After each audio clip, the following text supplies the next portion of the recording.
Teacher tenure. According to procon.org, teacher tenure is a form of job protection that public school teachers receive after a certain number of years that they have taught in their state. Before tenure was instilled, teachers were often fired for non-profession related reasons. Labor movements in the late 1800s and early 1900s coincided with the women's suffrage movement, and teacher-related protests slowly began to appear. Women at one time were fired for personal reasons, anything from not staying single to wearing pants, which got women activists quickly involved.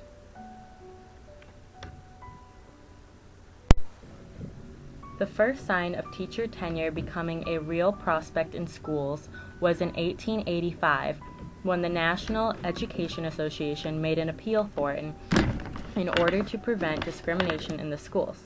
According to procon.org, Massachusetts was actually the first state to pass a pre-college tenure law in 1886, and New Jersey was the first to have a tenure law that stretched from kindergarten to 12th grade in 1909.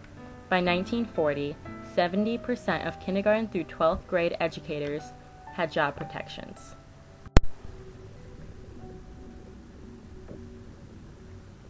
According to M.J. Steffi, a writer in Time magazine, as of 2008, nearly 2.3 million teachers had tenure. Throughout the United States, most teachers only have to teach for 3 years in one state before they are guaranteed tenure. About.com refers to these years that they have to teach before tenure as the probationary period.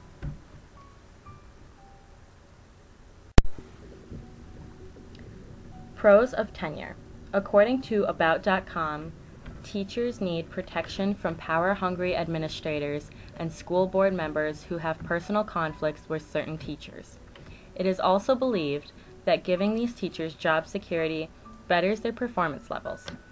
It motivates teachers to do their best when they have a guarantee that the career they put their all into will not slip away from them with the continually falling economy.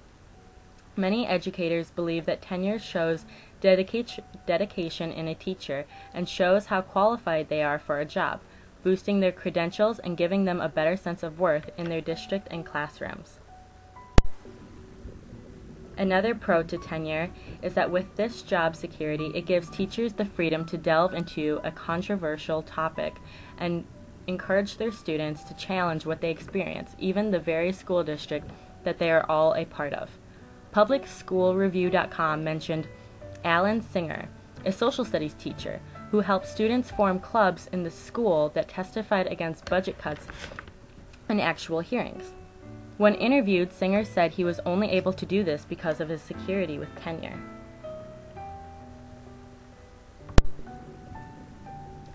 There are also cons of tenure. Procon.org argues that teacher tenure makes getting rid of incompetent teachers extremely difficult, almost impossible in fact. Due process takes a great deal of time to accomplish, and a lot of money. LA Weekly's 2010 school district investigation discovered that $3.5 million was spent in an attempt to fire 7 teachers that were seen as inadequate. It took 5 years for each teacher, and in the end they were only able to get rid of 4 of them.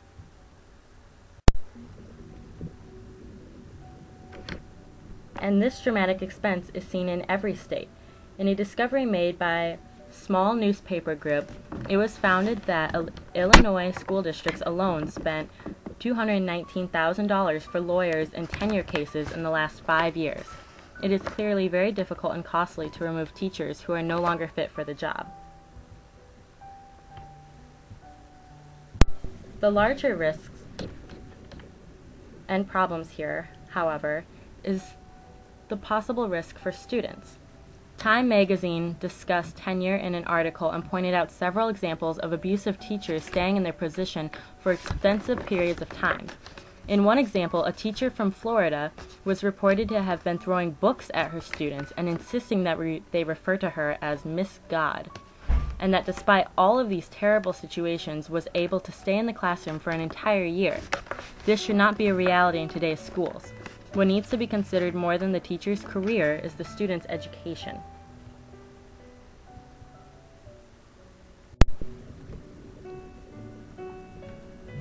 According to small newspaper group, the creators of the website The Hidden Cost of Tenure, tenure is much more harmful to our educational system than it is good.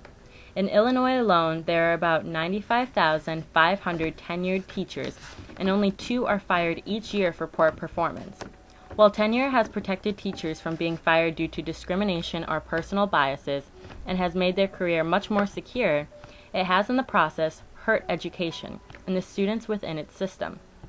If competent teachers are merely kept around because they are hard to get rid of, is tenure in the end really worth it? Should tenure reform become a soon-to-be reality? If 94% of schools have truly already given up getting rid of tenured teachers, what does that say about our quality of education? According to publicschoolreview.com, reform activists are in the process of trying to get states to change their tenure policies by having teachers reevaluated, whether they have tenure yet or not, and to base their credentials off of these evaluations. Patrick McGuinn from the Center of American Progress also seems to agree. He states, states should change their tenure statutes to explicitly mandate that teacher retention and dismissal decisions should incorporate teacher effectiveness. The common belief is that while job security is needed to benefit the teachers, they should not be the only ones benefited in the education system. Tenure is provided to most teachers after 3 years. Is this really enough time to determine if these teachers should potentially stay around for the rest of their career? Reformists believe that if tenure is going to be offered, it should be after a much longer period of time so that professional ability truly is proven. Tenure is also making it much more difficult to only supply schools with great teachers, and therefore reform is necessary. Whether or not teachers stay in a classroom or in their chosen career should be decided by looking at their performance and how they benefit their students. Tenure should help this rather than prevent it.